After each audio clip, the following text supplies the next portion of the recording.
AM 560, The Answer. Feels like this is the newest time with the highest amount of communists in the country. I don't know if that's true. I remember growing up listening to a scumbag communist. The communist vote is a vote for life. A vote for the communist ticket, it is a vote to end racism, to all forms of discrimination.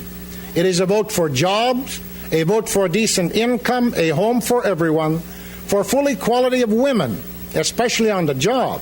Ooh. It is a vote for free child care centers and for working mothers a 6 months maternity leave with full pay. It is a vote for free quality medical care, hospital care for all who need it. It is a vote for free college education for all regardless of income. We have the materials, we have the manpower to build a decent home for every family. We can build enough schools and hospitals. If we can have modern mass transit systems. We can eliminate poverty and want.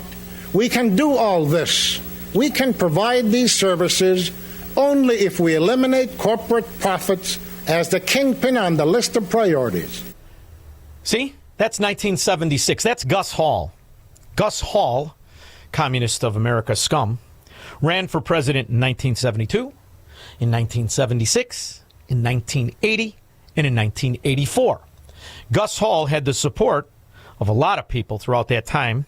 Two of those people, one became the head of the FBI, Jim Comey, and the other became the head of the CIA, John Brennan.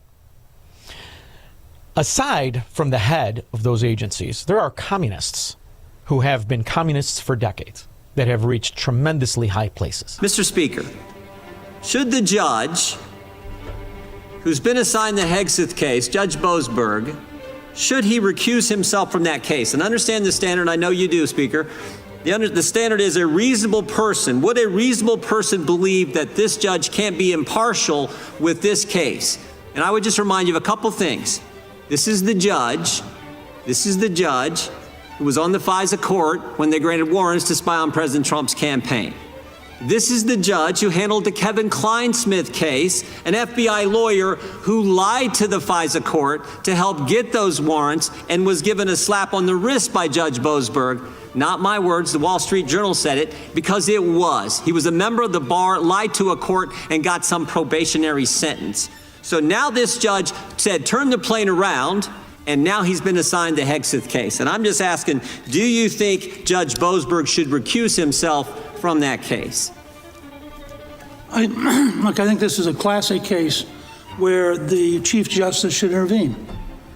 I mean, when you have a blatant, continuing record of prejudice, that judge should not be put in charge of a case. And as I said earlier, I'm not for going through the whole process of impeachment because I think it's at a practical level not possible. I am, however, for using the potential capacity of the Congress to simply defund, which Jefferson did and which clearly is possible. But I think what you just described is illustrative of why I use the term coup d'etat. You have a small group of people who believe that they have the right to arrogate rejecting the American people and doing whatever they want and cooperating with people who clearly were behaving illegally. I mean, that's one of the great tragedies of the last 6 or 8 years is it's the government which has been illegal. It's the FBI which was illegal. And how can you possibly have the rule of law when the people in charge of the law are illegal? I think in that case, you raise a very powerful point. Judge Boasberg has been at the root of tremendous amounts of problems because he is part of that Obama Communist Party. His daughter worked for the office whore, Kamala Harris.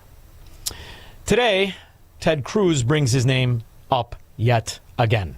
I am right now calling on the House of Representatives to impeach Judge Boasberg.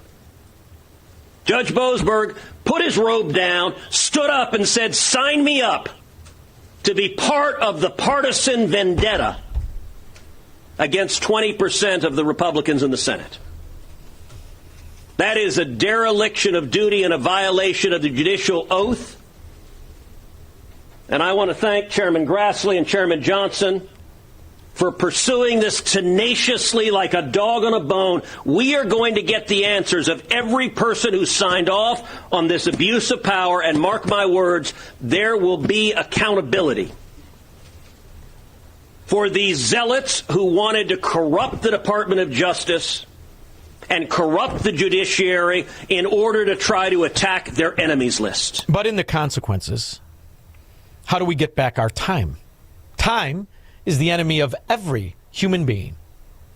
4 years of America's time were stolen by the Communist Party, disguised as appointees, disguised as heads of the FBI and the CIA, all tracing back to one Barack Obama. I'm one of those senators that did have their records revealed. Verizon is my wireless carrier, and Verizon never challenged, never moved to quash. They complied with the subpoena that went forward on our records. Now, Ted talked about the speech and debate clause. This is also a violation of our First Amendment and Fourth Amendment rights.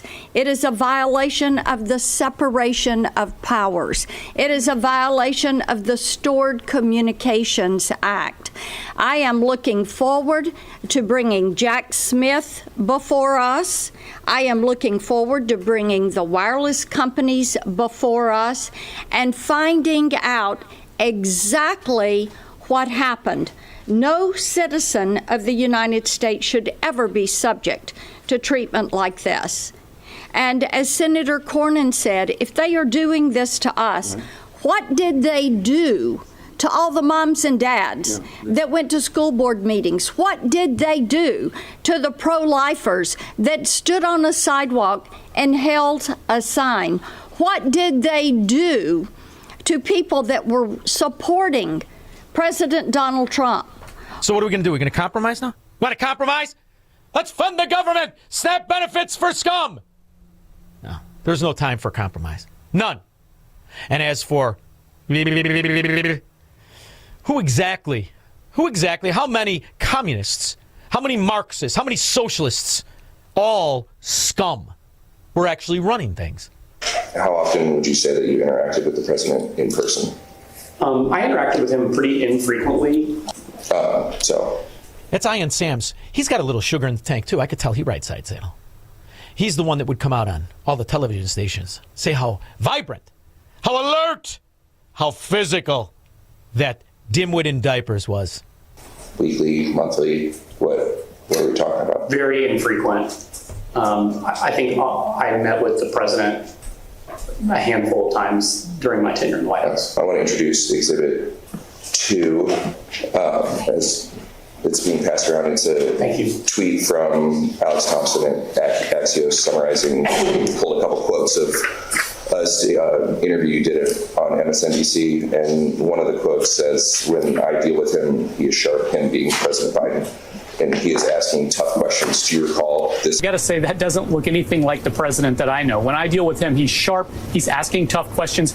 That's the President Biden that so many of us experience every single day. So this statement, the basis for this statement was your interactions somewhere between 1 and 5 times. Yes. Okay. Do you think the number is 2? He actually met Soiled Pants twice. So I ask a question that somebody asked me. Do you think that Ian Sams can give his oath, can give his word, can make a promise?